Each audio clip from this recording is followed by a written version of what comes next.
Mr. Presiding Member.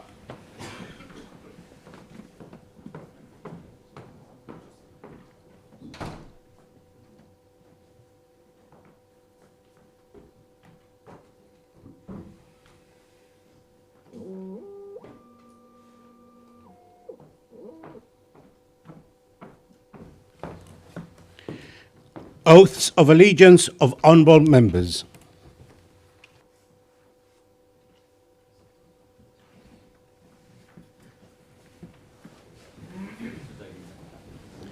The Honourable Fabian Raymond Picardo.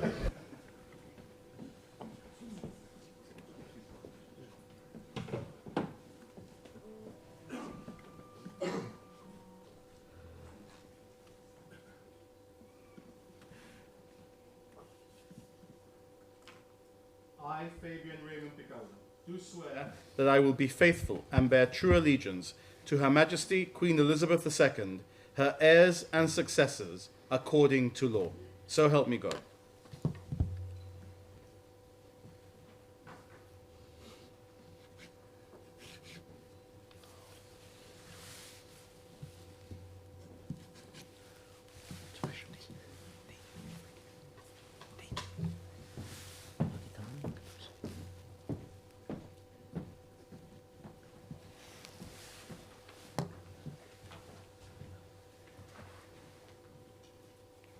The Honourable Joseph John Garcia.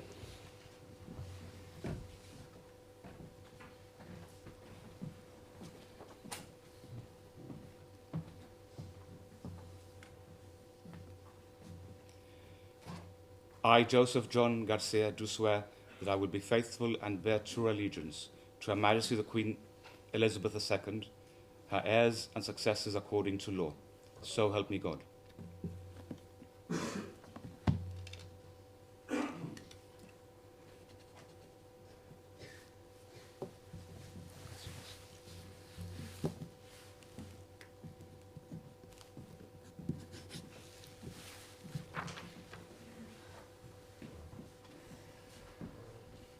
The Honourable John Emmanuel Cortes.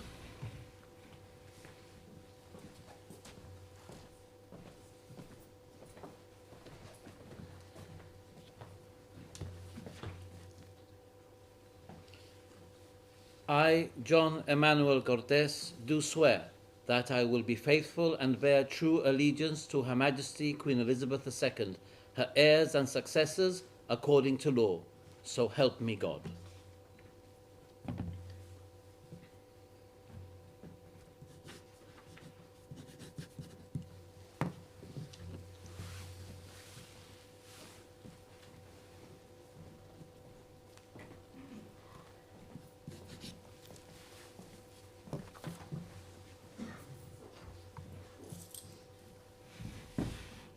The Honourable Albert Joseph Isola.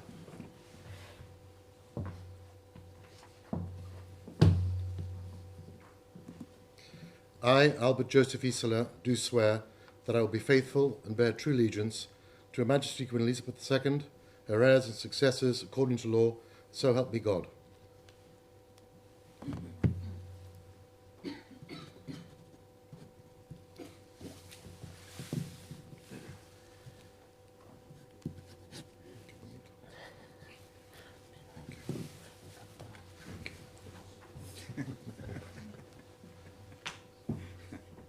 The Honourable Joseph John Bossano.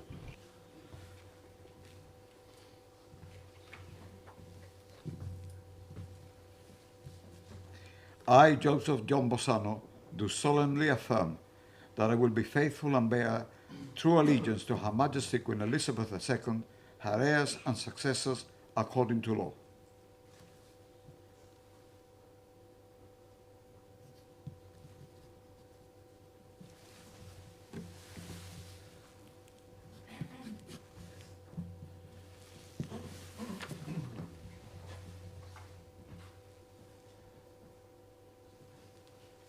The Honourable Gilbert Horace Likudi.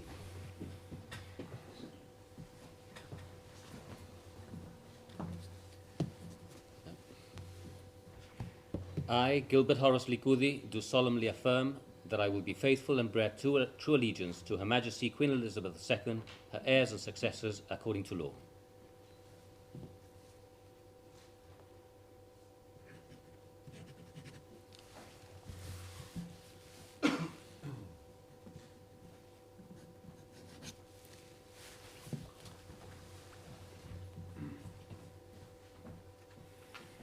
The Honourable Paul John Balvan.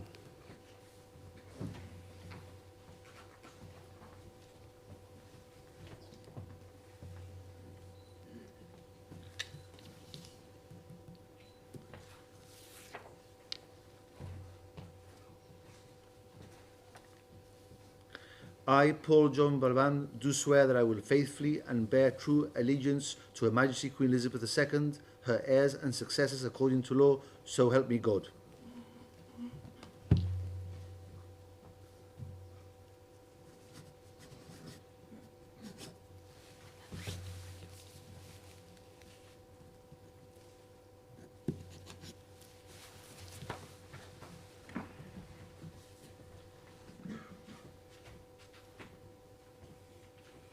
The Honourable Stephen Ernest Linares.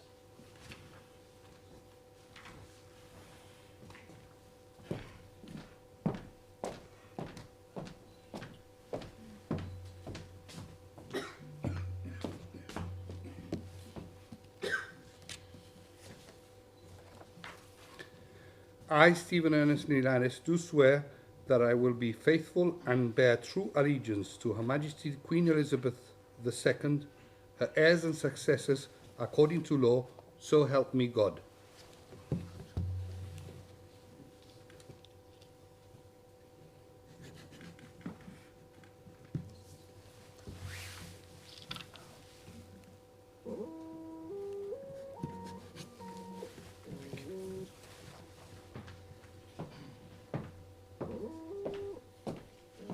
The Honourable Samantha Jane Sacramento.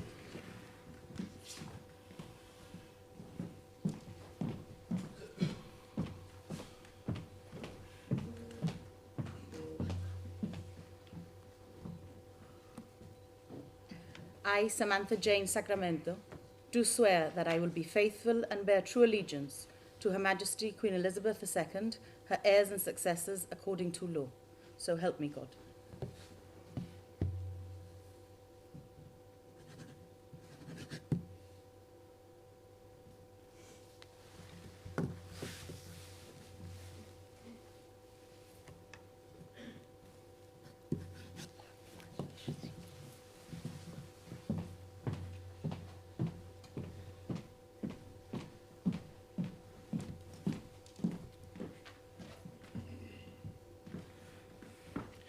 The Honourable Vijay Dayanani.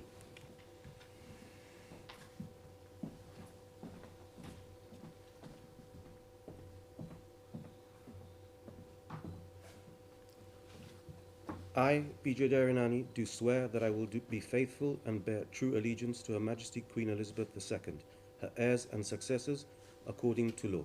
So help me God.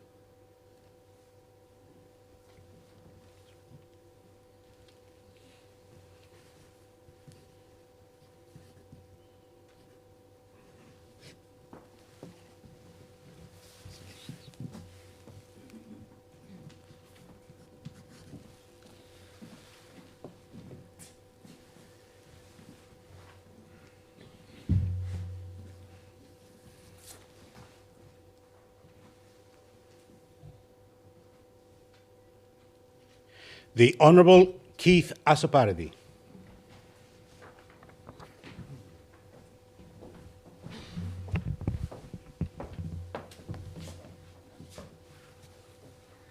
I, Keith Asopardi, do swear that I will be faithful and bear true allegiance to Her Majesty Queen Elizabeth II, her heirs and successors, according to law, so help me God.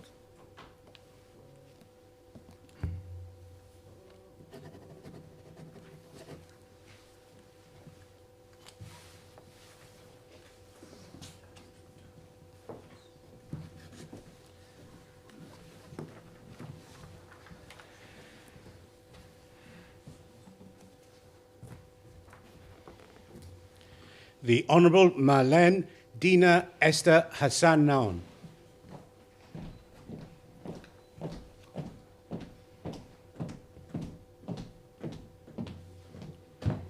I, Marlene Dina Esther Hassan Naon, do solemnly affirm that I will be faithful and bear true allegiance to Her Majesty Queen Elizabeth II, her heirs and successors, according to law.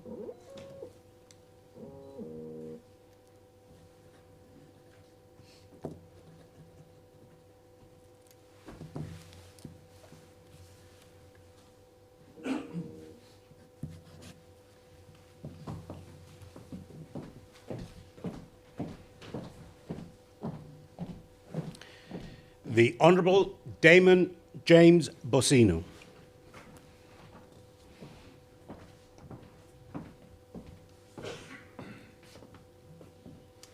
I, Damon James Bossino, do swear that I will be faithful and bear true allegiance to Her Majesty Queen Elizabeth II, her heirs and successors, according to law, so help me God.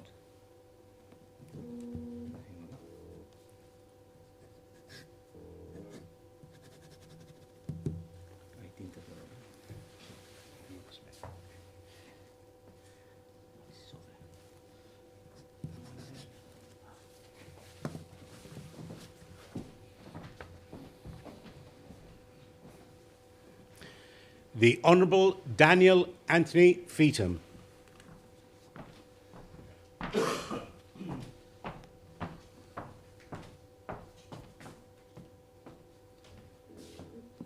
I, Daniel Anthony Feetham, do swear that I will be faithful and bear true allegiance to Her Majesty Queen Elizabeth II, her heirs and successors according to law, so help me God.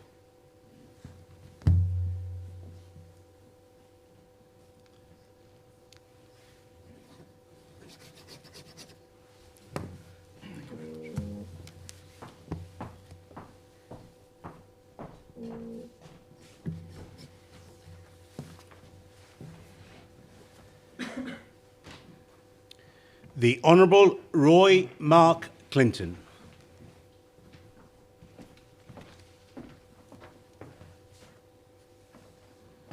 I, Roy Mark Clinton, do swear that I will be faithful and bear true allegiance to Her Majesty Queen Elizabeth II, her heirs and successors, according to law.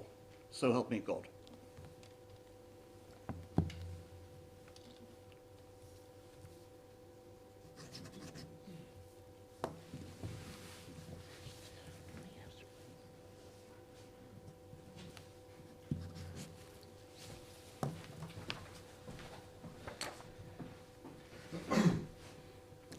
The Honourable Elliot John Phillips.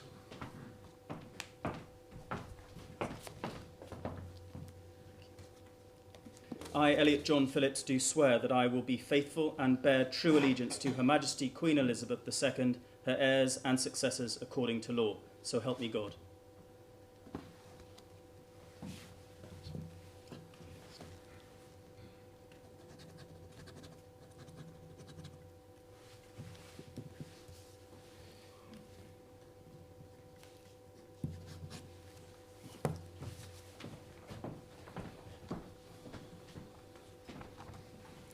The Honourable Edwin Joseph Reyes.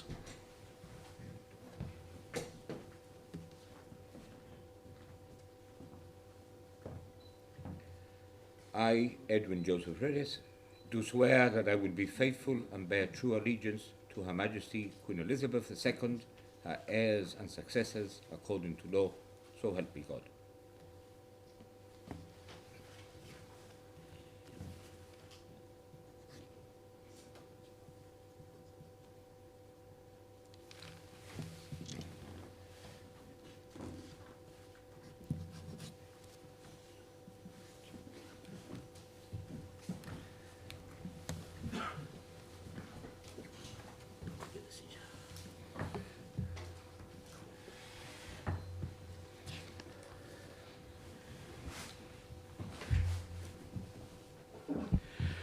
Motion on the appointment of the Speaker of the Parliament, the Honourable the Chief Minister.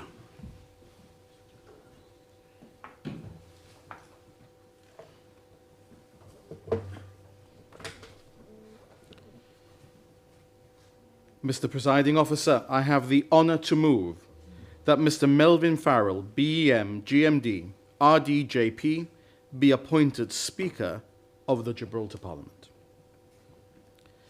Mr. Presiding Officer, before I start my address on the appointment of the Speaker, I want to quickly make a short observation of the characteristics that bring you to the chair this morning. It is a pleasure to have the opportunity to address you in your capacity as Father of the House. That is a capacity you hold here in this chamber, whichever one of the two definitions of that sort of parentage we might decide to adopt. You see, in some legislative chambers, the term Father of the House is applied to the longest-serving member of the Parliament. In other chambers in the Commonwealth, it is applied to the oldest member of the Parliament in age. But you qualify by either measure, something of which we, at least on this side of the House, are extraordinarily proud. Indeed, in the time since you last took the chair in this place at the last ceremonial opening of this Parliament, Her Majesty the Queen has rightly seen fit to appoint you a Knight Commander of the Order of St. Michael and St. George. You are therefore now taking the chair not just in your capacity as the Father of the House, but also as the only Knight of the Realm sitting in this place. And Mr. Presiding Officer, it is remarkable to note that if this Parliament runs its 4-year course, you will have served as a member of it for over 50 years. That is a frankly, truly remarkable contribution to the political and public life of our nation, and one for which you must be congratulated, no doubt, by all members. A most extraordinary contribution to the public life of Gibraltar. You will have served for half a century. And of those 50 years, to date at least, you have enjoyed 16 years in ministerial office, 8 of them as Chief Minister. And you will have served 20 years as a leader of the opposition. Mr. Presiding Officer, you are undoubtedly a national treasure, although I have no doubt that you would much rather be the National Treasury. Well, Mr. Presiding Officer, in order to spare your blushes any further and the retribution that I will get later for having delivered that part of this speech, I will move on now to the substantive motion that we are considering for the appointment of a new Speaker this morning. I want to start my address in this respect by highlighting the excellent work undertaken by the Honourable Adolfo Ganaba in the time that he has held the office of Speaker. Mr. Ganaba held the office of Speaker between 2012 and this year, 2019. The role of Speaker was, in fact, the last of what one might call the great officers of state in Gibraltar, which he had not held. He had been a minister from 1972, the first full-time minister. He had been mayor twice. He had been chief minister. He'd been leader of the opposition. And perhaps most remarkably, he had also been acting governor of Gibraltar on more than one occasion. Speaker was really all that was left. And in keeping with his strong principles as a family man, first and foremost, Adolfo Ganaba turned down the role when it was first offered to him because of family illness at the time. And when the time came for Adolfo to be Speaker, upon a second invitation, he was to make the role very much his own. I want to express my gratitude on behalf, no doubt, of all honourable members of the House for the work done by Mr. Ganaba in the Speaker's chair. The few times that I might not have agreed entirely with his rulings, I've always felt sufficient respect for Speaker Ganaba's views that I knew it was right to defer to his judgment on the rules. Mr. Presiding Officer, in order to reflect the enormous contribution to the public and political life of Gibraltar by Mr. Ganaba, culminating in his magnificent service in the office of Speaker, the government will move a motion in the early new year for a resolution that the House should bestow the freedom of the city on Mr. Ganaba. I've already discussed this matter with the leader of the opposition, who has agreed to support the government motion. I expect that we will be able to hold the ceremony on bestowment of the freedom at a later date in the spring next year in Mackintosh Square. Mr. Ganaba leaves a big gap to fill. I can think of no one better to fill that gap than a former and very highly regarded clerk of the House, Melvin Farrell. Melvin was clerk from 2006 to 2014. He was therefore the first clerk of this Parliament. His time ushered in the new procedures applicable under the then new Constitution of 2006 that restyled this House as the Gibraltar Parliament. And if there is one word to define his attitude to members in the time that he was clerk, it would, in my view, be generous. I say that as someone who had the pleasure of enjoying Melvin's advice, both as a member of the opposition, then as a leader of the opposition, and then as leader of the House and Chief Minister. He was always, as clerk, generous and kind in his approach to all members, and to this member, whichever rank I might have held in the House. He was always, as clerk, approachable and positive in his views.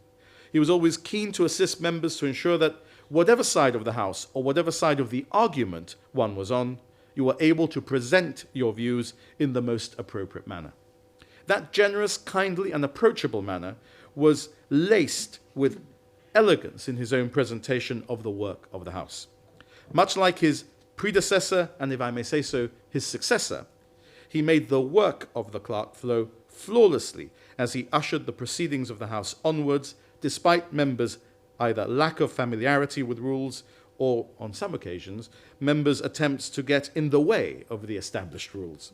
And of course, Mr. Farrell is also well known for being impeccably polite, impartial, and unflappable in any situation. He will be a great ambassador for Gibraltar, also at Commonwealth Parliamentary Association functions, a circuit he knows well from the time as clerk where he was secretary of the Gibraltar branch. Mr. Presiding Member, your own predecessor as Chief Minister, you yourself, your successor as Chief Minister, and I, as the current incumbent of the post, have all had the benefit of working with Melvin whilst he was in the civil service. All of us have had cause to be impressed by his diligence and his ability in equal measure.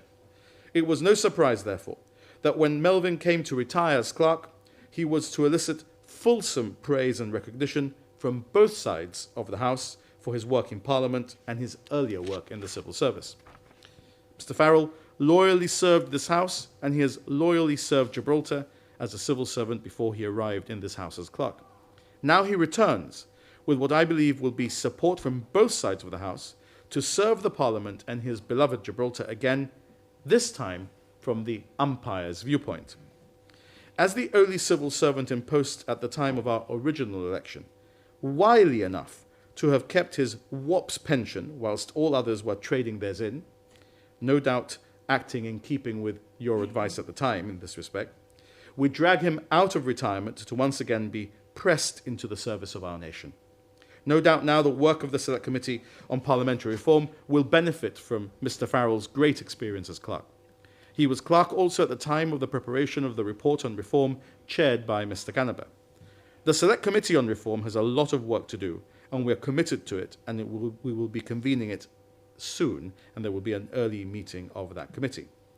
Democracy is changing, like everything else in our community is changing. We need to modernize and we need to adapt. And in that work, Mr. Farrell's experience will no doubt be an enormously useful guide to all members. Mr. Presiding Member, when Mr. Farrell retired from this place, I was sure he would be recognized for the excellent service he had rendered this community. He was, with the bestowment upon him by Her Majesty of the British Empire Medal. Indeed, this Parliament also recognized his service in granting him the Gibraltar Medallion of Distinction. I also predicted then that I was sure that Melvin's service to the community was not over. Indeed, he went on to become a Justice of the Peace. And I'm delighted to see that today, with the support of this House, he starts another period of service in a role I'm confident he will be able to discharge with his usual tact and good humour and his distinctive diligence, elegance and flair. Mr. Presiding Officer, I commend the motion to the House.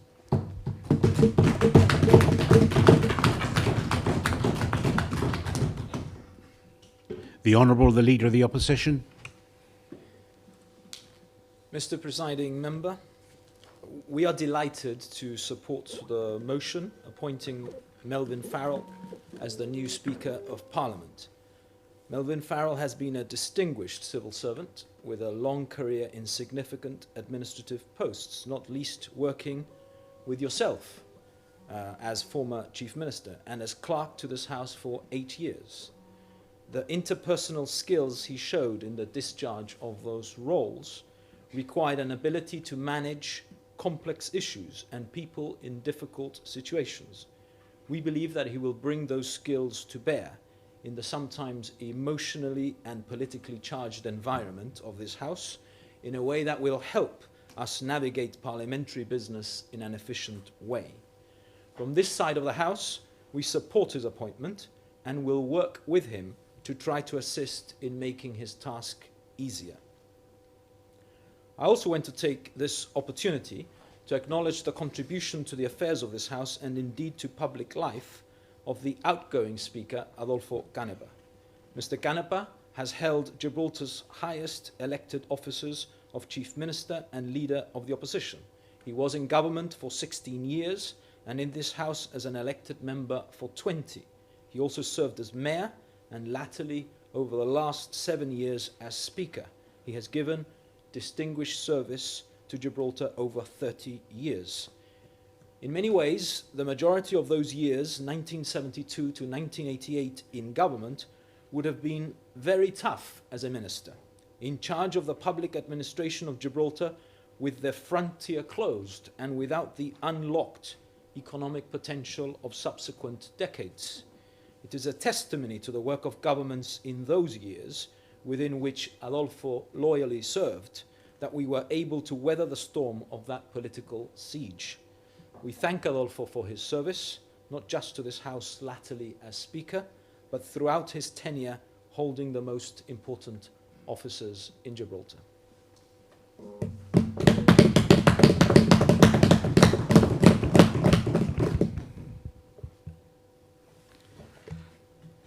I now put the question, which is that Mr. Melvin Farrell, BEM, GMD, RDJP, be appointed as Speaker of the Parliament.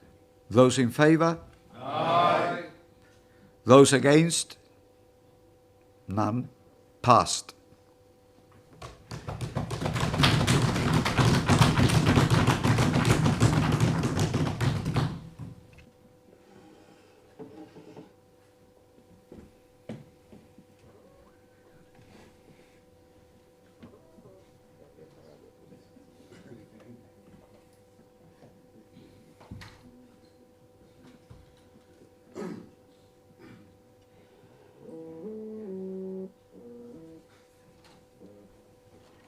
Mr. Speaker.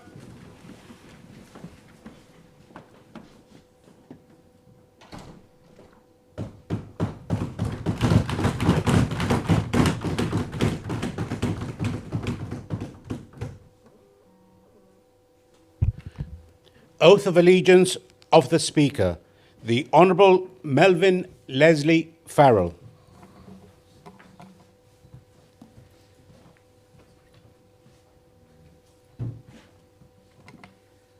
I, Melvin Leslie Farrell, do swear that I will be faithful and bear true allegiance to Her Majesty Queen Elizabeth II, her heirs and successors, according to law. So help me God.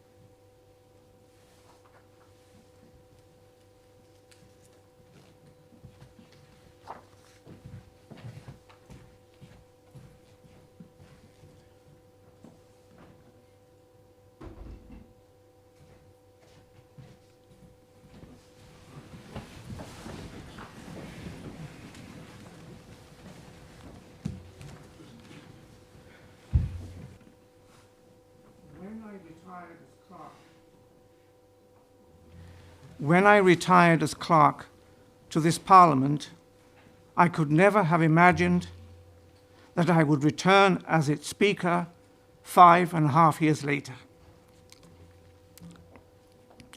I wish to thank all honourable members for voting in favour of the motion. I am most grateful to the Chief Minister for placing his confidence in me, and to the Leader of the Opposition for supporting my appointment. I also extend my grateful thanks to the Honourable Lady. I am both honoured and humbled. In my tenure in office, I will be independent, impartial, and fair-minded. Errors of judgment on my part, which may arise, will be acknowledged and rectified.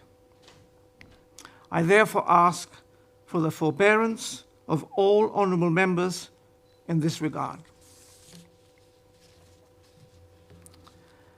Parliament has in the past attracted public criticism in terms of how its members go about their legitimate parliamentary business. With this in mind, I would ask all honourable members to try to temper their language and to conduct their business in a more dignified and respectful manner. Such respect should also be extended to the Speaker. His decisions and rulings may not always find favour with honourable members, but must be accepted. As we continue to navigate through difficult and uncertain waters, I would respectfully suggest that all honourable members try to set aside, where possible, their political differences and to work together in this Parliament in a spirit of conviviality in the interest of Gibraltar and its people, the Gibraltar we so dearly love.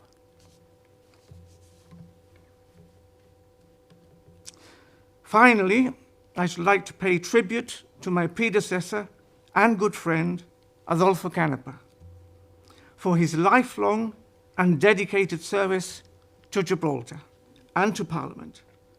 I also wish Adolfo and his wife Julie good health and happiness in the future. Thank you.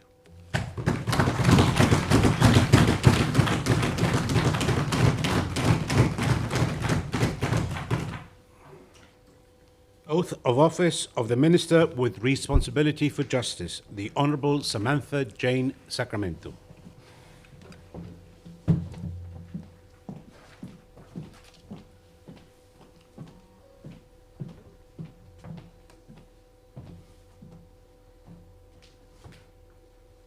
I, Samantha Jane Sacramento, do swear that in the office of Minister with Responsibility for Justice, I will respect the rule of law, defend the independence of the judiciary, and discharge my duty to ensure the provision of resources for the efficient and effective support of the courts for which I am responsible. So help me God.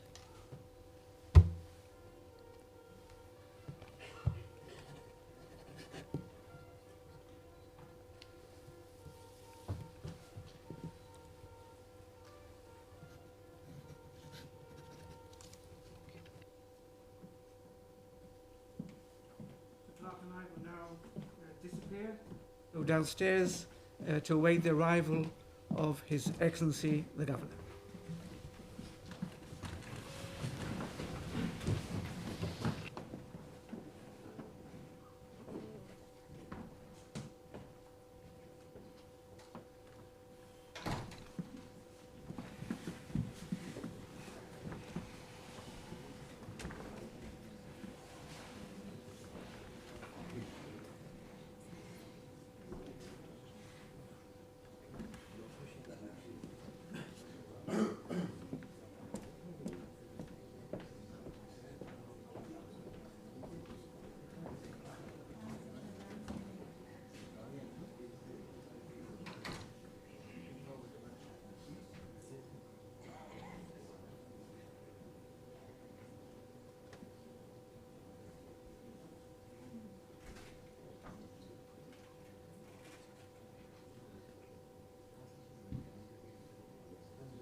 Mr. Speaker,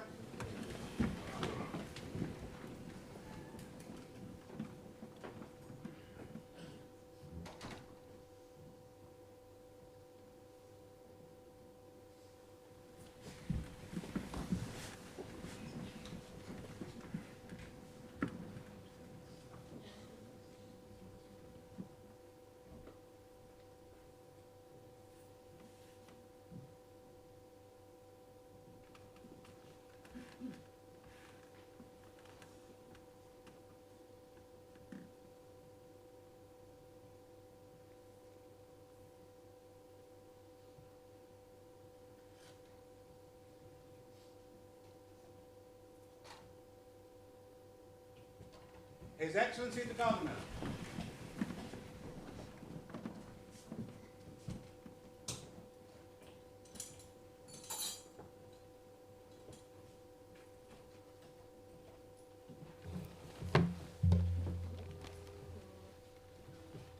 Please be seated.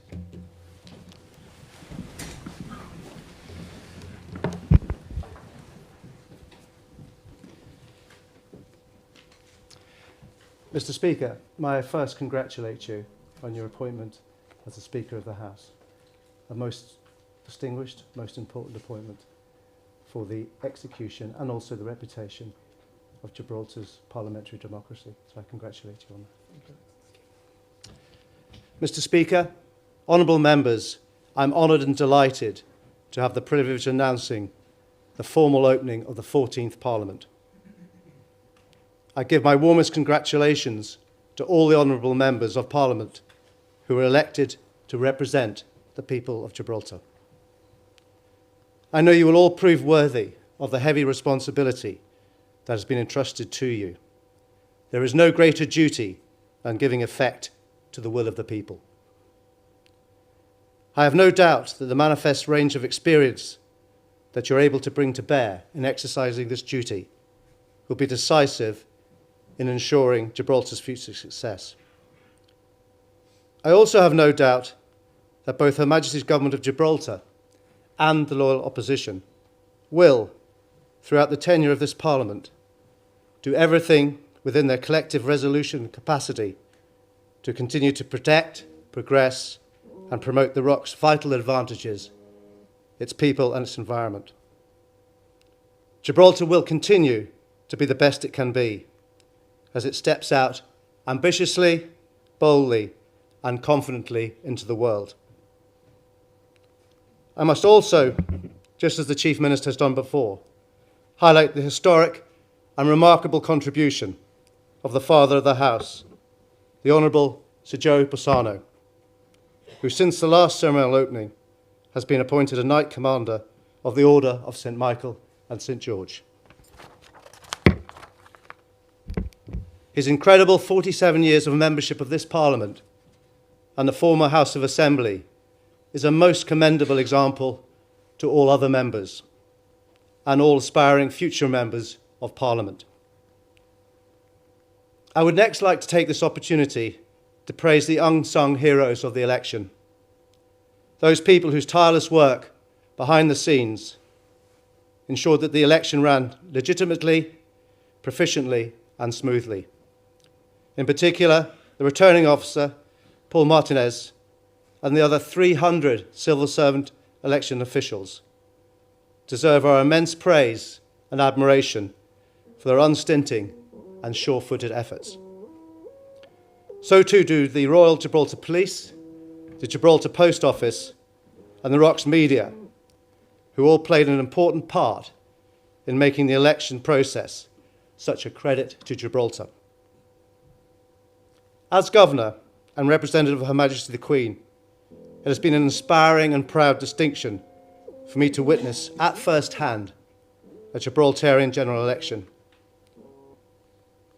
The experience has underscored my understanding of just how much politics matters to the people of Gibraltar, a sure sign of what a free, trusted, inclusive, and accessible democracy in action that many aspire to, but Gibraltar delivers. Manifestly sitting at the heart of every Gibraltarian's identity is a passionate commitment to and further 4, their profound and hard-earned right to decide Gibraltar's destiny peacefully through the ballot box.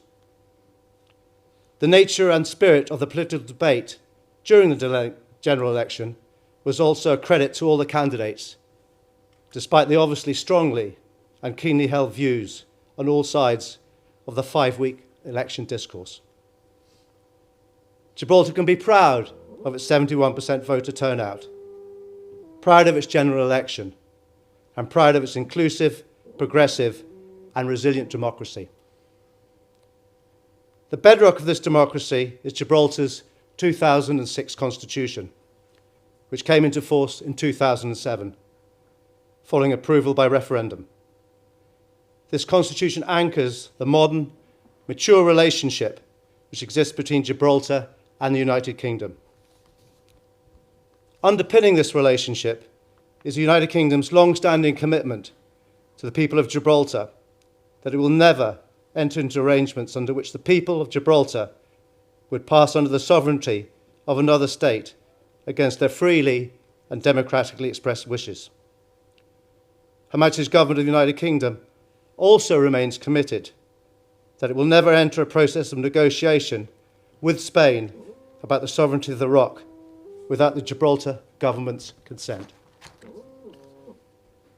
It is this constitutional framework that guarantees the United Kingdom's assurances on Gibraltar's British sovereignty, underpinned by the Gibraltar people's inalienable right to self-determination.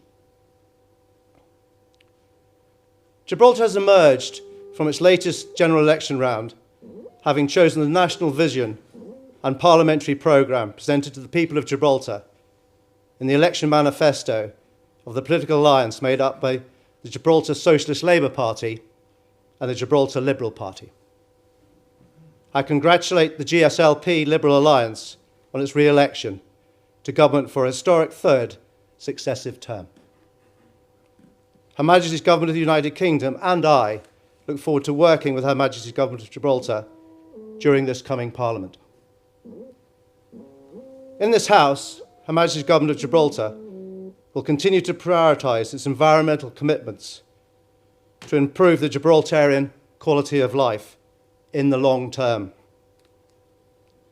The next 4 years will see not only the consolidation of current initiatives, but also a new innovative and achievable programme to better protect, enhance, and manage all aspects of our environment. It will make green Gibraltar a child-friendly city with the well-being of children at its centre. The government will also introduce a Sustainable Development for Future Generations Act and set up an independent environmental tribunal. The government will keep environmental legislation up to date with the European Union, even after Brexit, and will adopt European Union targets and standards as the minimum for Gibraltar.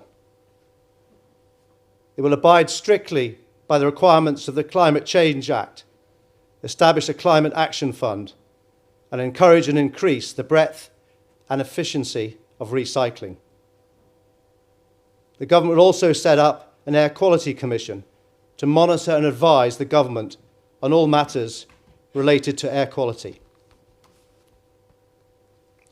Her Majesty's Government of Gibraltar is committed to strengthening and growing the economic sustainability of the jurisdiction, with the inception of a post-Brexit economic plan that has a 10-year global horizon. It will simplify business regulations and increase support for start-up businesses, as well as introduce a new gaming bill to Parliament within the first 6 months of 2020.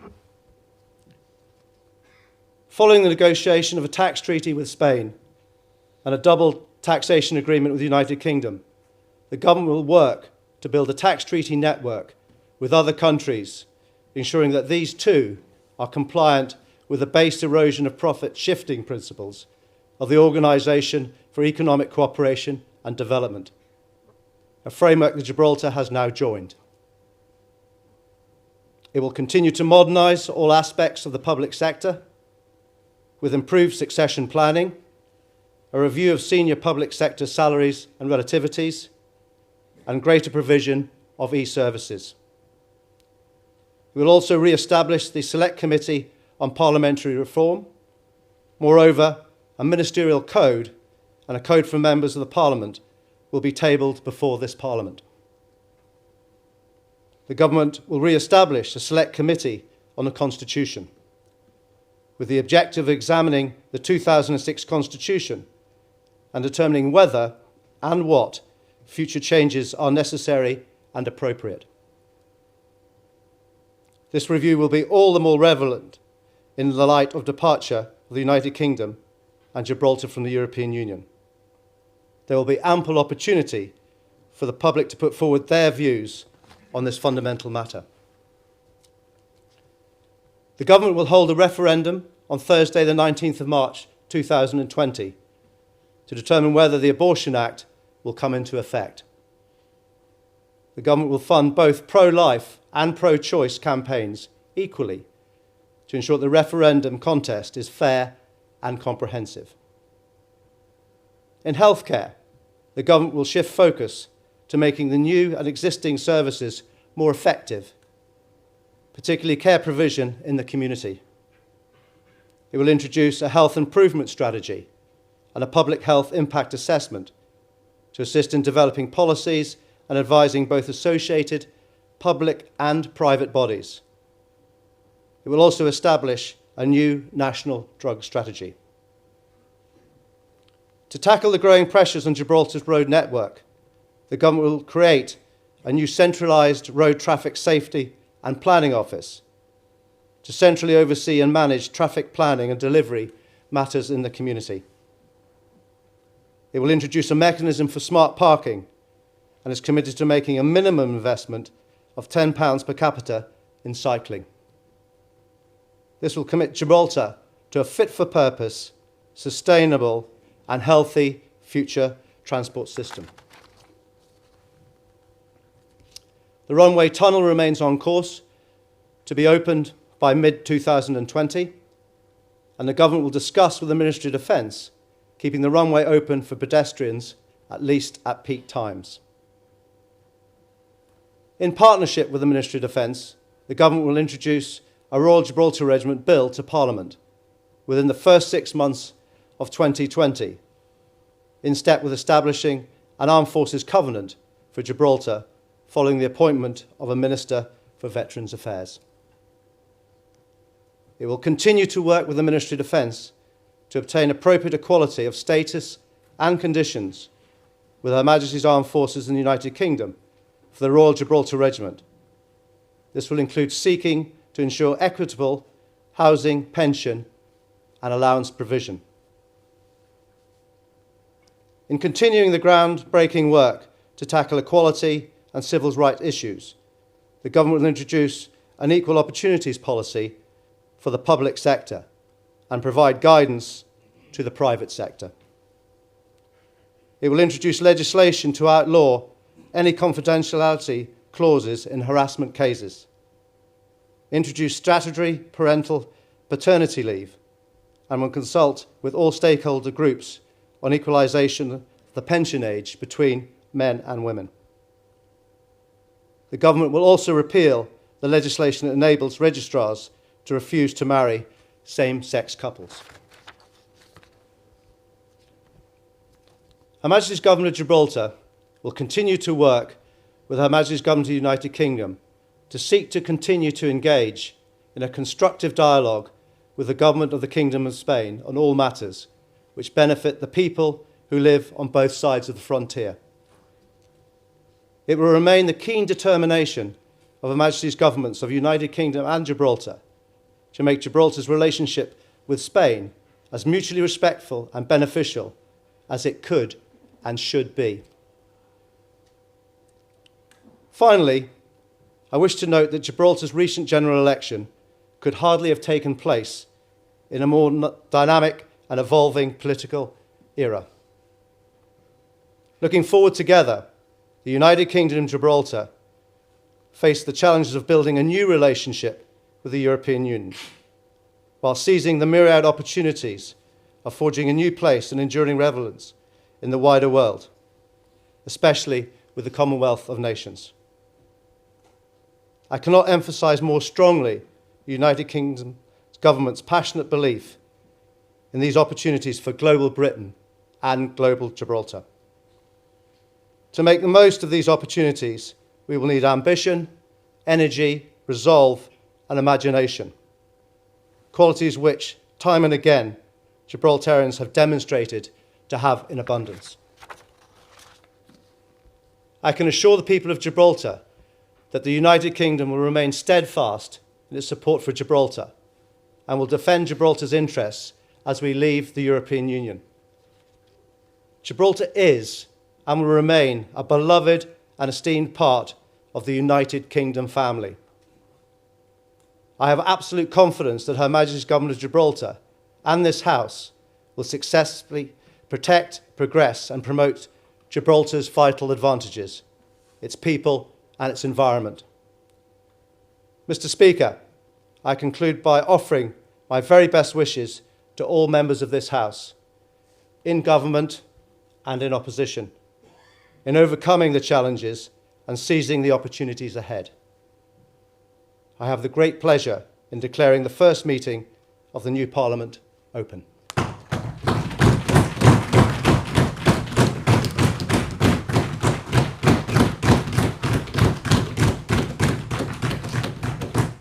The Honourable the Chief Minister.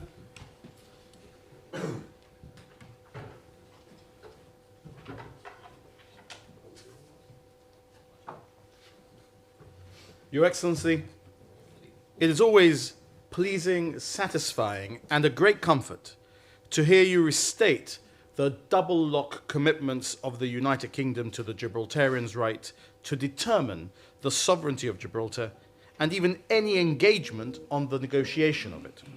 Thank you for once again making that explicit. It's worth repeating, not just for us, but also for any who may be listening or watching from beyond our shores. And as we established as soon as we were elected for the first time 8 years ago, the speech that Your Excellency has kindly delivered a moment ago is now in the nature of a Queen's speech at Westminster.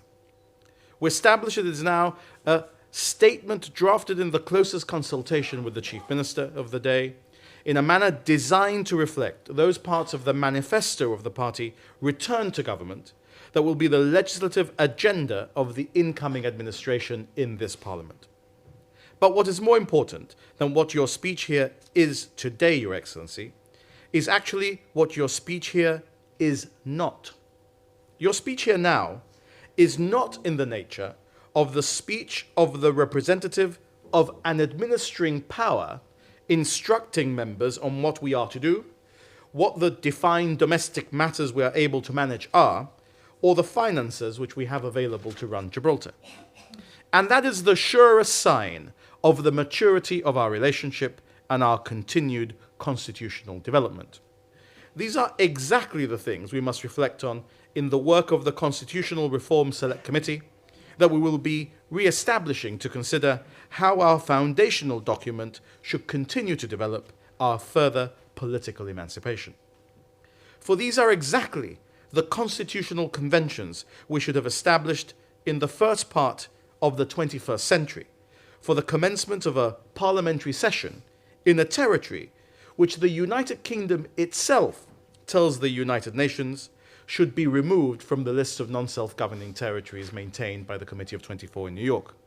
It is exactly what the representative of a constitutional monarchy should be doing in a democracy where the Parliament is the instrument of the will of the people as determined in a free and fair general election. And as the result of that free and fair election produced a government led by the GSLP Liberals, it is today an honour for me to join the cast of only 2 other Chief Ministers in our history to address our chamber of elected members on 3 successive occasions. And since the first moment we were returned to government 8 years ago, and I was elected as Chief Minister, we've ensured that the government we represent is styled as Her Majesty's Government of Gibraltar, which is exactly what it is. And indeed, Your Excellency, given that we are Her Majesty's government, it would be churlish not to record today, on this auspicious occasion in Gibraltar, our best wishes on his birthday to the heir to the throne of the United Kingdom and Gibraltar, the Prince of Wales, an undoubted friend of Gibraltar. A special friend, the heir apparent, amongst many friends that Gibraltar enjoys throughout the United Kingdom and beyond. And with the support of our friends throughout the world and the United Kingdom, we've been able to prosper and grow even in the face of some of the worst political aggression our nation and our people have suffered in our recent political history. As ever, we have not just survived, we have thrived. Because our cause is a just one, and our path a righteous one, derived from doing the right thing, acting entirely properly, and protecting our nation. That is what we have been seeing as the touchstone of the Gibraltarians through the ages. In particular, it has been the touchstone by which our forefathers faced up to the challenges of the age of the evacuation.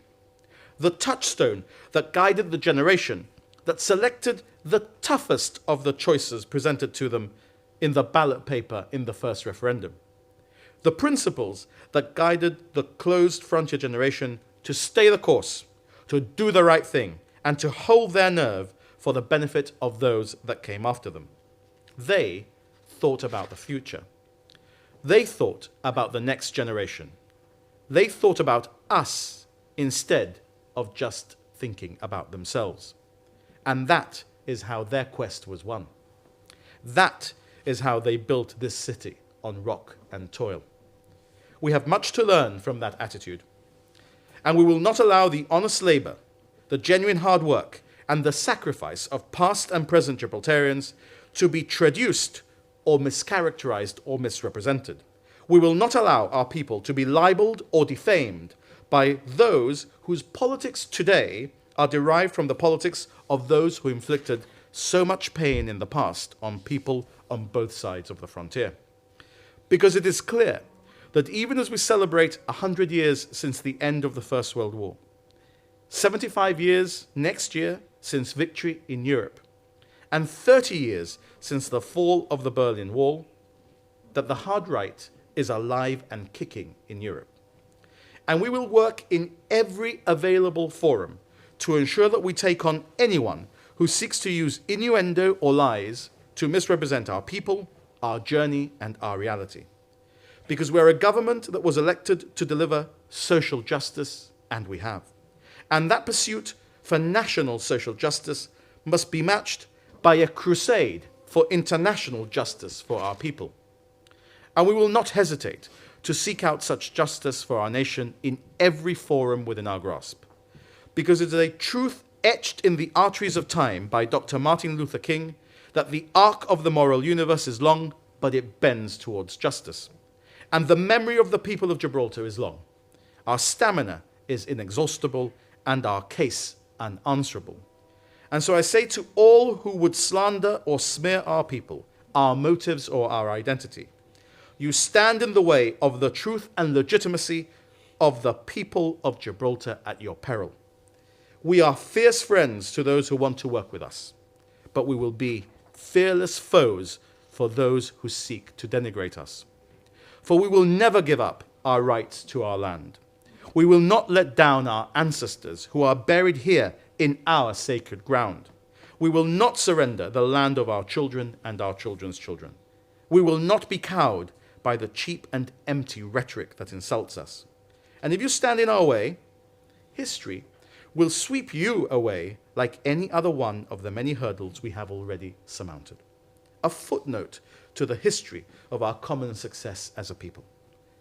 And our commitment to social justice, Your Excellency, has been felt not just in our performance in the international dimension by our battle for emancipation. It has been felt also in positive progress for many at a national level. This is an area on which we have led from the front on equality in every respect, whether on the civil partnerships for all sexual orientations, including heterosexuals, or on equal marriage, or matters of nationality, which also go to the equality agenda. On each one, we are the ones who have unblocked generations of social intransigence, and we will continue to do so. not by being over-radical in an attempt to grab a headline, but by being conscientious, by bringing people and society with us, and by acting properly and in keeping with people's modern rights. I emphasize, Your Excellency, that we have unblocked applications for British nationality which had been allowed to fester since the early 1980s. We have made huge progress, in particular, in relation to our Moroccan and Indian communities, and we're now looking only at small numbers of pending applications for nationality. Because equality is, but is not just, about matters relating to elimination of discrimination in respect of gender and sexual orientations. Equality is about social justice as much as fair wages, a fair housing policy, and fair taxation is about social justice. And on each of these areas, our arguments and our programme for government have been preferred now for the third successive time to those whose arguments have been more negative than constructive. Because our people do not think politics or elections should be uninspiring arguments about balance sheets. Our people have shown repeatedly that they are not going to swallow successive iterations of our opponents' versions of Project Fear. Our people will not have their electoral choices tainted by repeated and imaginative arguments about stretched finances, impending bankruptcy, or opacity, when the reality around them tells our people a palpably different truth. Indeed, Mr. Speaker, we will soon be tabling, in fact, I think you've already received it, a new facility agreement entered into with NatWest for £75 million to replace the borrowings in place for £100 million with Barclays Bank that matured in October, a demonstration of our continued work to secure always better borrowing terms for our community than those we inherited from the former administration that most honourable members opposite represent. All of this will be dealt with in detail at the first meeting of the Parliament, which today I can tell the House I intend to convene for December. Because for 3 successive general election wins, on 3 successive occasions, our people have preferred our vision for the future of our nation and our prudent management of the public finances. Our views, and those of the former administration, on the corporate financing on capital projects have prevailed and have been preferred repeatedly, despite being the linchpin of the arguments against us. 3 times, people have rejected the personalized attacks that some have deployed, masquerading as legitimate opposition. 3 times, the scaremongering hasn't worked on debt, the public finances generally, or even, dare I remind the House, LNG. Because an election is a moment of political catharsis, where the general body of electors clears itself of the unwanted and rings in the new. Those who have lived by the sword of unwarranted allegations have fallen by the sword of the electorate's rejection. Your Excellency, I will not be foolish enough to give my opponents advice on what they should do to defeat us, but it should certainly be clear to them that the tactics used to date have not advanced their cause. Our commitment to the publication of government company accounts is unprecedented and will deliver a transparency unheard of in our democracy. Our publication of statistics online is also without precedent. The public have access now to more than ever before. It ill behoves those who publish less data to complain that we do not publish enough data. We will nonetheless be reaching out to work with opposition colleagues in this Parliament. But it must be clear that in doing so, we will be seeking their views, their involvement and their assistance where appropriate in the context of none of the groupings opposite us representing more than a quarter of the electorate. And so, as we will consider humility our watchword as we govern for all our people, it will be important that the opposition should meet our humility with a similar sentiment. Because this is a government which was clearly elected by more than double the votes of our nearest rivals. This is a time for government to act and deliver, and we will. Our opponents have to hold us to account, and I ask them to do so with energy and enthusiasm, but they also have to construct an alternative vision for our people. That is an essential ingredient in our democracy. It's as essential as criticism.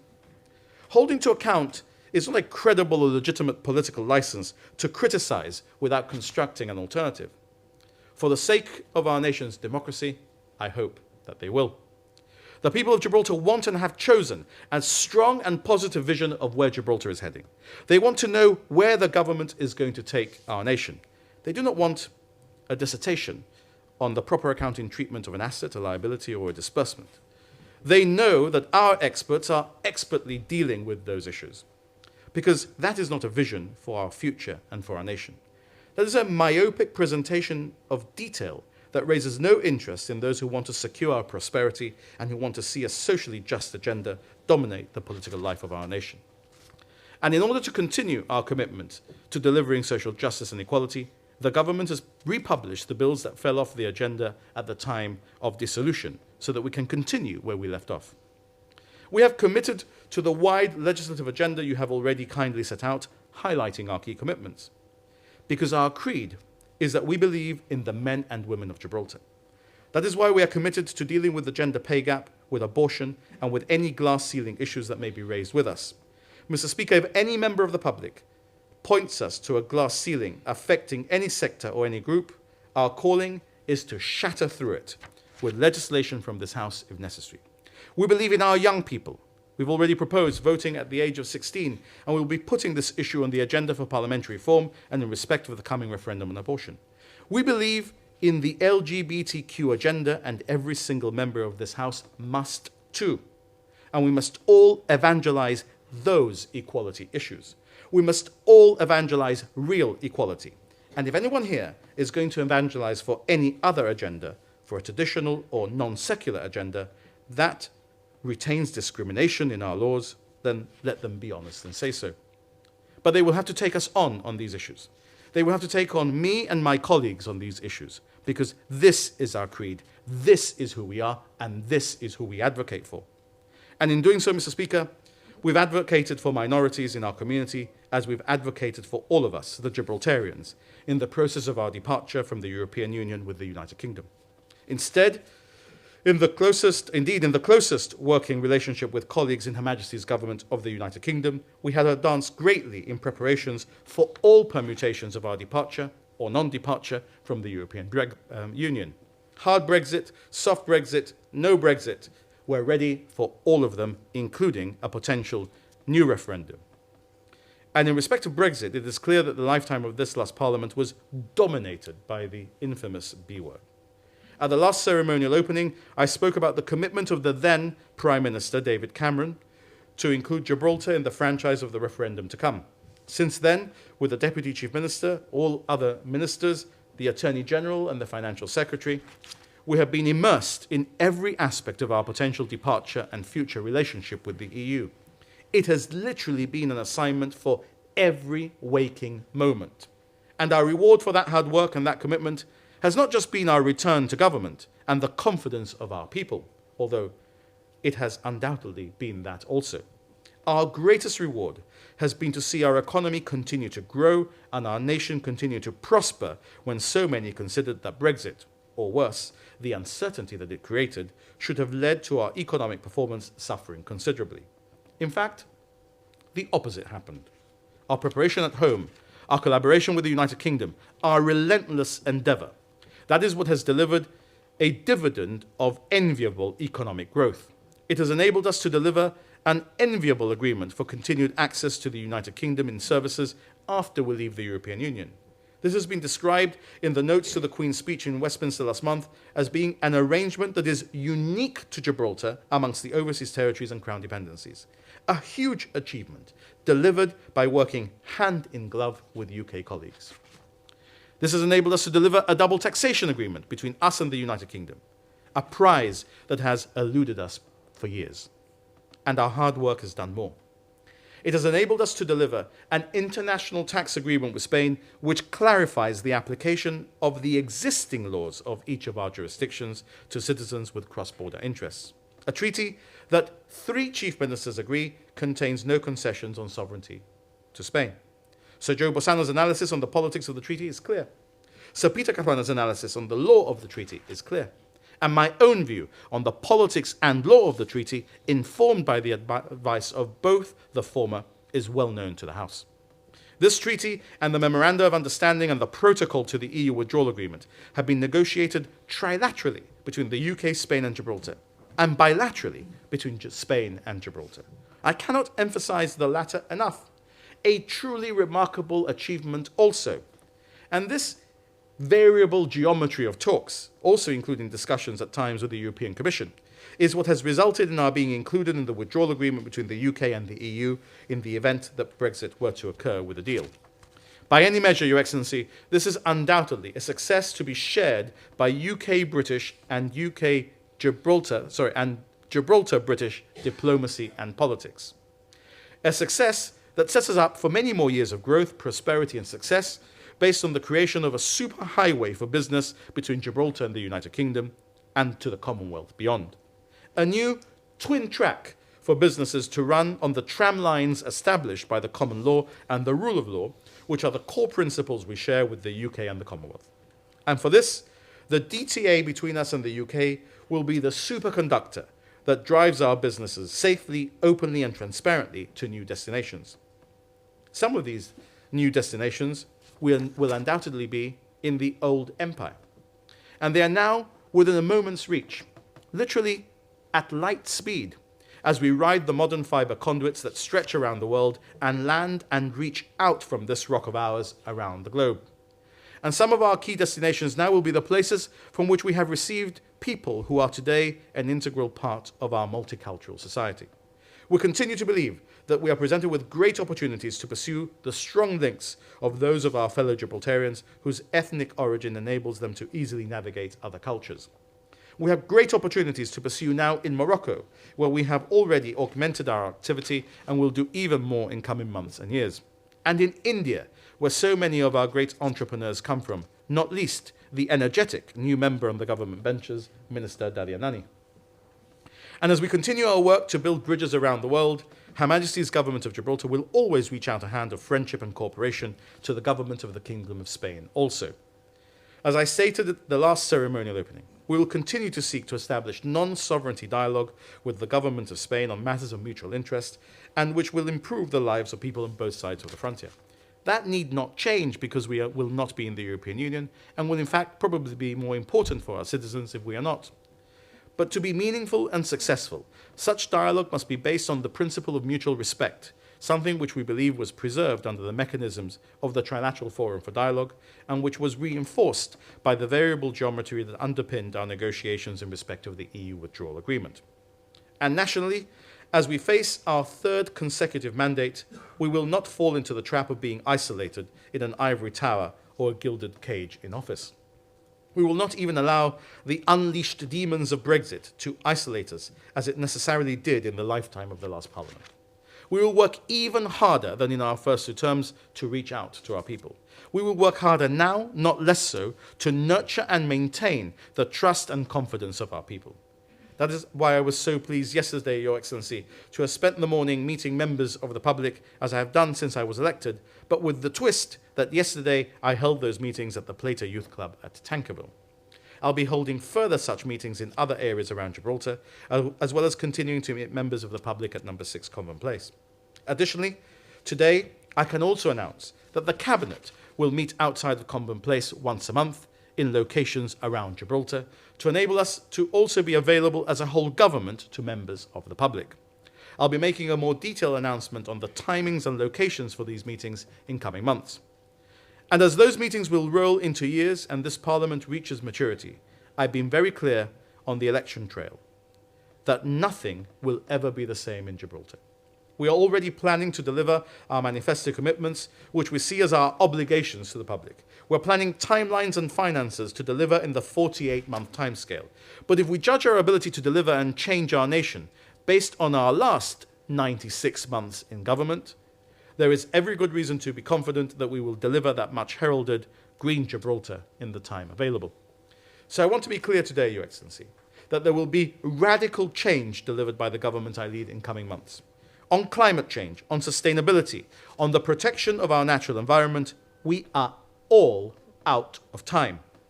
Sound bites sound hollow to those of us who want to deliver real change. But Green Gibraltar is an omelette that we cannot make without breaking eggs. And break eggs we will, for the greater and more important objective that is at stake. So much has changed already. So much more will change in coming months. In 4 years, we will live in a healthier, cleaner, and more prosperous Gibraltar. In a Gibraltar where the provision of healthcare services will be linked to the prevention of ill health by the prevention of pollution, by the promotion of exercise through walking and cycling. Already yesterday, we have seen such initiatives starting to roll out. A new social model that will succeed only when we, the citizens, understand that we need to enter into a new social contract with each other and with our institutions of government. And from this place, we will drive that grand new bargain, that green new bargain between us all. That is why, in 4 years' time, nothing will be the same. Because things cannot stay the same. Because everything has to be better. Our services have to be more efficient. Our lifestyles have to be more sustainable. Our personal lives have to be less selfish and our objectives more communal. That is why the age of entitlement is past. That is why the age of sustainability and responsibility is now ushered in and must be embraced by all across the partisan divide. Indeed, Your Excellency, I believe that we are now at a stage in our development as a people when we all have to ask ourselves a variation of the JFK question. How can each of us contribute more to the growth of the nation, and not how can the nation be milked, squeezed, or abused further for our personal gain? Indeed, in coming months, I believe all our people will understand that it will be politically unacceptable to pursue the cause of those who want to jump a queue, obtain an unfair advantage, or get something for nothing. It is also a time for our people to genuinely value what we have. The abundance we enjoy must be understood in the context of the Europe and the world in which we live today, and not in the splendid isolation of what more everyone would like. And as we start that work as a parliament and as an executive, Your Excellency, I want to welcome the new honourable member of this House, Minister Dadenani, and the returning members of the House. The faces on the opposite benches are all returning, none are new, although some return after a longer interval than others. The Leader of the Opposition is new to the Parliament, although he was a member of its forerunner, the House of Assembly. Knowing all the characters as I do, I believe that we can deliver a sharply more convivial atmosphere in coming months and years. I am sure we would all welcome a less barbed atmosphere, however robust our exchanges on the issues might rightly be. The first test of our ability to work together, even on issues on which we may hold different views, will come quickly as we seek to agree with the opposition the question to be put in the abortion referendum, which will be held on the 19th of March next year. We have already passed the law that permits abortion in certain defined circumstances. The question will be about the commencement of an act that we have already passed. In that respect, I also look forward to working towards the more effective functioning of the Gibraltar Consultative Council that can bring a new cross-party approach to resolving challenges facing our nation. I must also lament that one former member has chosen not to return to this Parliament, the Honourable Neil Costa, who was a magnificent minister and parliamentarian for the past 8 years. He will be in parliamentary terms much missed, although he continues to be a supportive part of our political extended family. Your Excellency, to do its work effectively, this Parliament must meet often. We established, when others refused to, that there should be monthly meetings for questions, with the Chief Minister facing questions where possible the third Thursday of each month. We maintained that rhythm until the last 18 months due to the weight of the work on Brexit negotiations.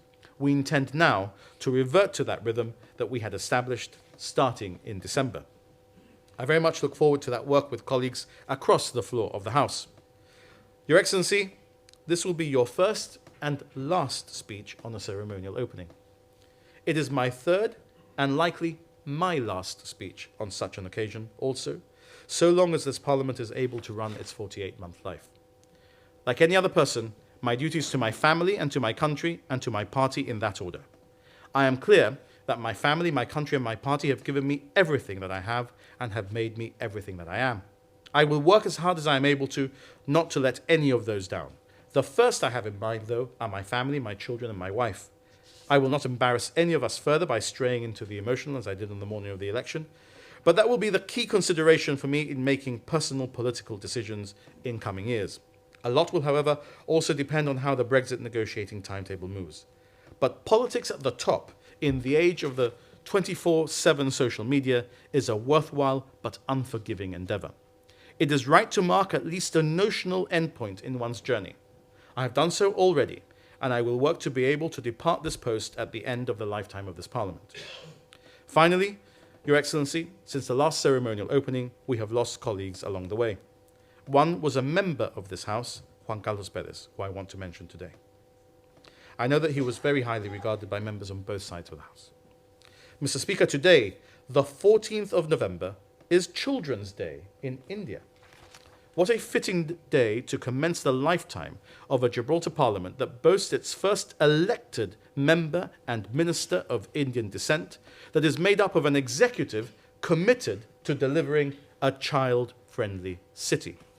Your Excellency, I commend the opening of this Parliament to the House and trust that our work will now start in earnest in a spirit of parliamentary solidarity and conviviality.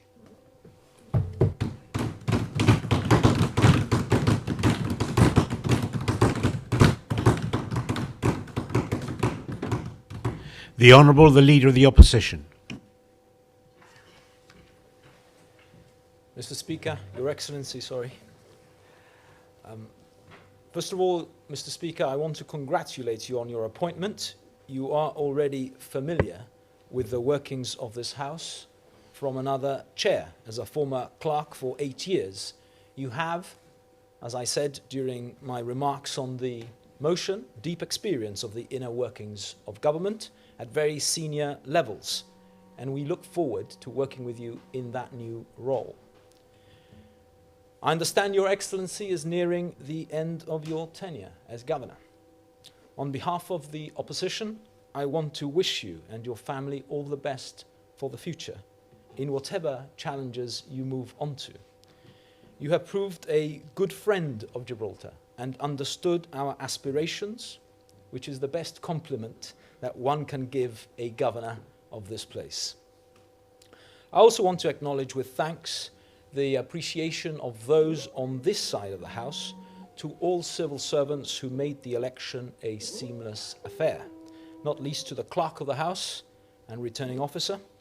And equally, I want to thank all our candidates, especially those who were not elected this time, and of course our friend and colleague Trevor Hammond, who put in endless hours of work, especially on the environment, and will be sorely missed in this House, at least by us. It is good to be back in the House. The last time I was here was 16 years ago on the opposite benches next to Sir Peter Caruana. It has not been an easy return. There have been detours, highs and lows along the way, but I was hopeful of making a renewed contribution, and I'm grateful to GSD members, firstly, for having put their trust in me in 2017, and the electorate at large for having returned me to Parliament. My father would have been 83 today. He would have enjoyed seeing me in this position. He probably would have enjoyed me more on the other side of the House. But there you go. The Gibraltarians of my parents' generation were the returning evacuees who struggled in the post-war decades and the years of frontier closure. They laid the foundation stones of modern Gibraltar. They agitated for better working conditions, for equality of treatment, and against colonialism and discriminatory practices. They fought for self-government. I cannot claim that my parents played any leading role in any of those events. The opposite is true. They did not come from leading or wealthy families. They were not well placed. My father left school at 15. My mother was a homemaker. They were ordinary, working class witnesses to all those events. But what they did do is to give me a clear set of values, a commitment to hard work, a sense of fairness, a belief in meritocracy, a sense of rebellion against discrimination, colonialism, and unfairness, and an understanding of what it is to have very little. I saw and continue to see life from the perspective of working class families. Those roots and that grounding influences everything I do in politics, what I have done, and where the GSD will stand in the political spectrum while I am its leader. I'm indebted to the hard work of all my predecessors to make the GSD what it is today. Sir Peter Caruana was, of course, the towering figure among GSD ranks for so many years, and I worked closely with him, in particular during my stint as deputy.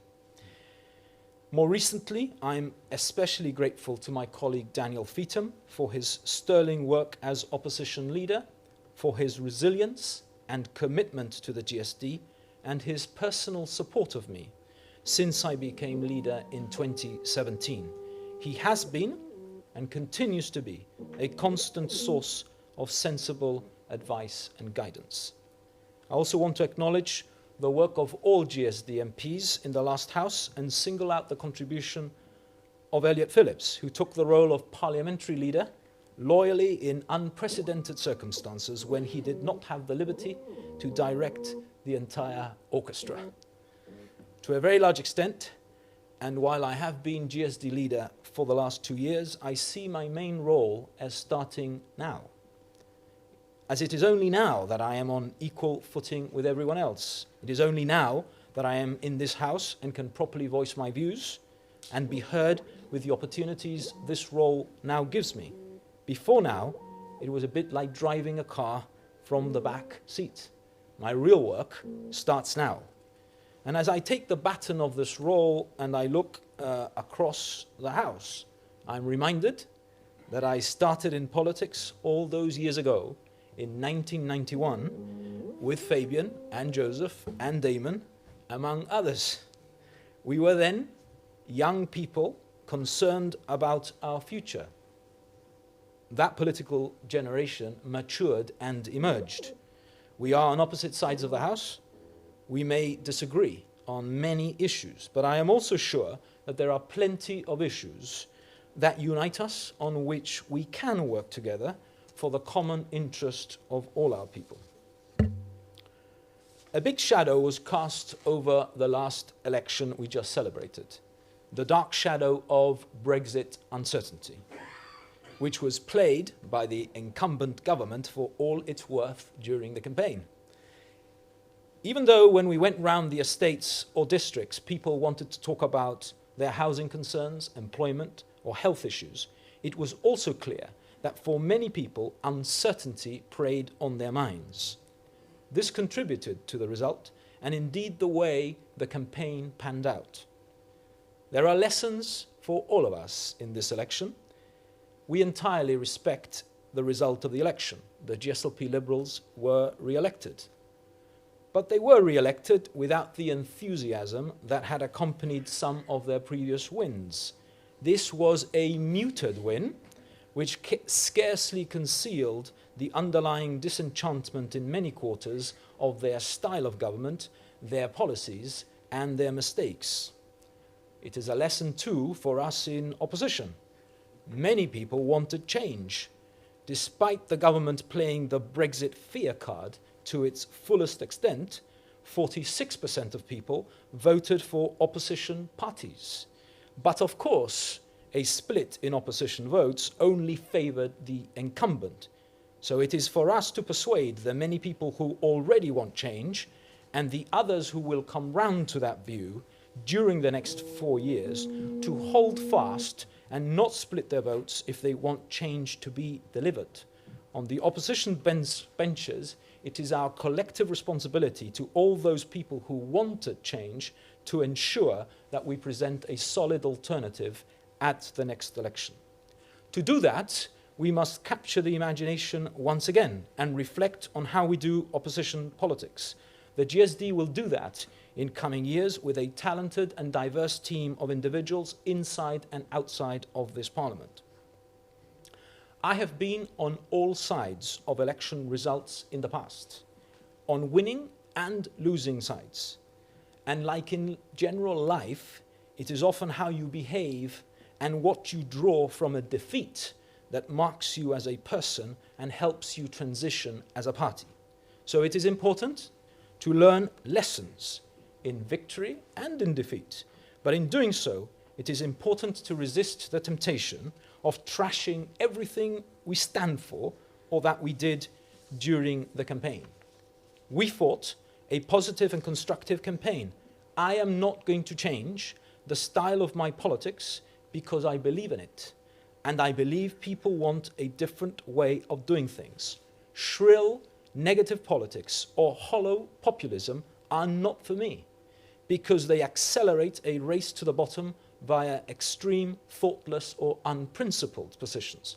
They also distract from what really needs to be done. I believe people want real solutions to their real problems, so we will concentrate on presenting those. I want to restore political hope to people. That belief in a positive way of doing politics should not be confused with a lack of robustness. We will be robust when we need to be. We will call out mistakes, and where we fundamentally disagree with the government, we will say so. We will not shirk from that role. I lay a marker here and now that we will relentlessly pursue the government on issues of fairness and transparency and wastage of public monies. They should not expect that we will tolerate silently their excesses or failures to give answers or account to people. If they fail on housing or jobs or their health service, they are not going to get a free ride from the GSD that I lead, and they will not get a free ride from me.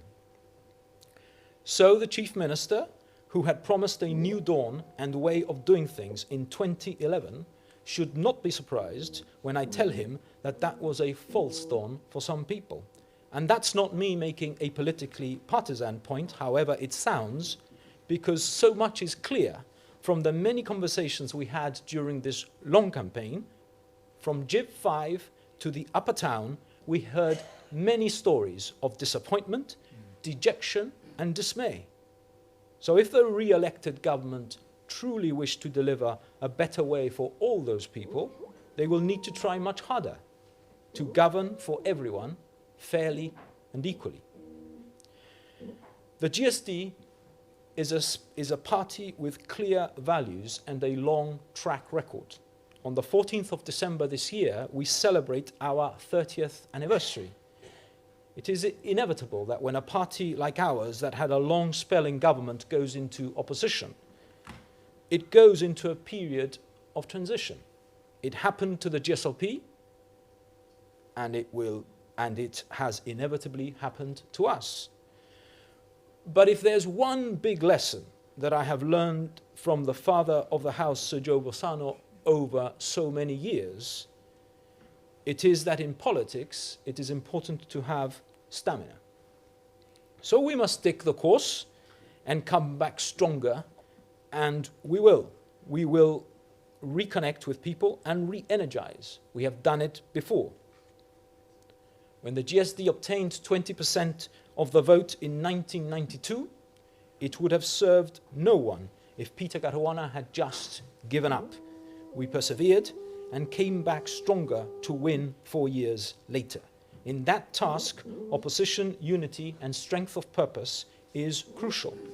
I make it clear that I am absolutely determined to deliver that strong alternative, and no one should doubt the single-minded, unified sense of purpose of this GSD team to ensure we emerge much stronger by the next election. We will and do have stamina. In offering a clear and strong alternative to government over the next 4 years, I also want to set out the principles that will influence our approach. We will offer a positive vision for the Gibraltar that we treasure. We will work with government, if they properly include us, on issues of public interest and where we have common ground. We will not hide from voicing our disagreement loudly where we think it is important to do so.